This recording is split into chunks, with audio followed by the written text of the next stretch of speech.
ഇംഗ്ലണ്ടിനെതിരെയുള്ള ആദ്യ ഏകദിനത്തിൽ ഇന്ത്യക്ക് 4 വിക്കറ്റിൻ്റെ ഗംഭീര വിജയം.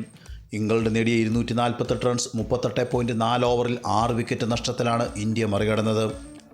അർദ്ധ സെഞ്ചുറി നേടിയ ശുഭ്മാൻ ഗിൽ, ശ്രേയസ് അയ്യർ, അക്സർ പട്ടേൽ എന്നിവരുടെ മിന്നും പ്രകടനമാണ് ഇന്ത്യൻ വിജയത്തിൽ നിർണായകമായത്. 96 പന്തിൽ 87 റൺസ് നേടിയ വൈസ് ക്യാപ്റ്റൻ ശുഭ്മാൻ ഗില്ലാണ് പ്ലെയർ ഓഫ് ദ മാച്ച്. ഇന്ന് ടോസ് നേടിയ ഇംഗ്ലണ്ട് ബാറ്റിംഗ് തിരഞ്ഞെടുക്കുകയായിരുന്നു.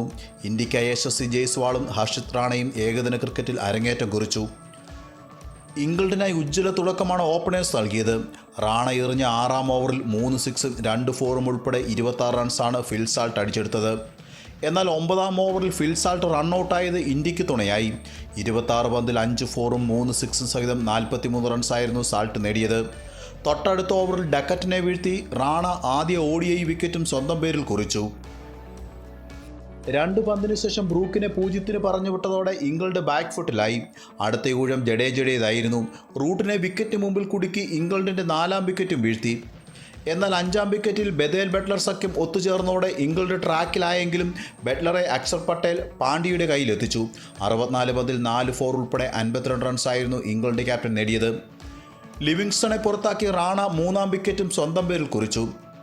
അർദ്ധ സെഞ്ചുറി നേടി ജേക്കബ് ബദേൽ പൊരുതിയെങ്കിലും പിന്തുണയ്ക്കാൻ മറ്റാരുമില്ലാതെ പോയത് ഇംഗ്ലണ്ടിന് തിരിച്ചടിയായി. ഒടുവിൽ 48-ാം ഓവറിൽ 248 റൺസിൽ ഇംഗ്ലണ്ടിൻ്റെ ഇന്നിംഗ്സ് അവസാനിച്ചു. 9 ഓവറിൽ 26 റൺസിനും 3 വിക്കറ്റ് നേടിയ ജഡേജയാണ് ഇന്ത്യൻ ബൗളേഴ്സിൽ മികച്ചു നിന്നത്.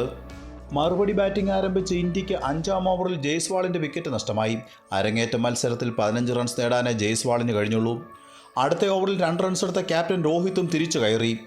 എന്നാൽ തുടർന്ന് ഒത്തുചേർന്ന അയ്യരും ഗില്ലും ചേർന്ന് ഇംഗ്ലീഷ് ബൗളിങ്ങിനെ അടിച്ചു തകർത്ത് മുന്നേറുന്നതാണ് കണ്ടത്.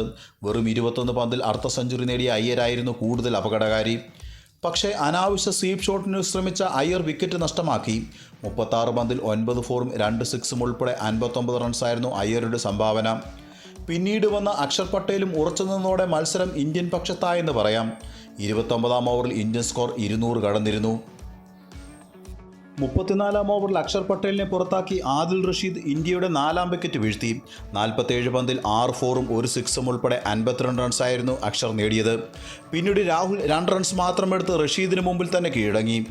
എന്നാൽ സെഞ്ചുറിയിലേക്ക് നീങ്ങിയ ഗിൽ പുറത്തായത് ഇന്ത്യൻ ക്യാമ്പിന് നിരാശ സമ്മാനിച്ചു. 96 പന്തിൽ 14 ഫോർ ഉൾപ്പെടെ 87 റൺസായിരുന്നു ഇന്ത്യൻ വൈസ് ക്യാപ്റ്റൻ നേടിയത്. ഒടുവിൽ 39-ാം ഓവറിൽ ബൗണ്ടറി നേടിക്കൊണ്ട് ജഡേജ ഇന്ത്യക്ക് വിജയം സമ്മാനിച്ചു. പരമ്പരയിലെ 2-ാം മത്സരം ഫെബ്രുവരി 9 ഞായറാഴ്ച നടക്കും. മറ്റൊരു വീഡിയോയുമായി വീണ്ടും കാണാം. നന്ദി.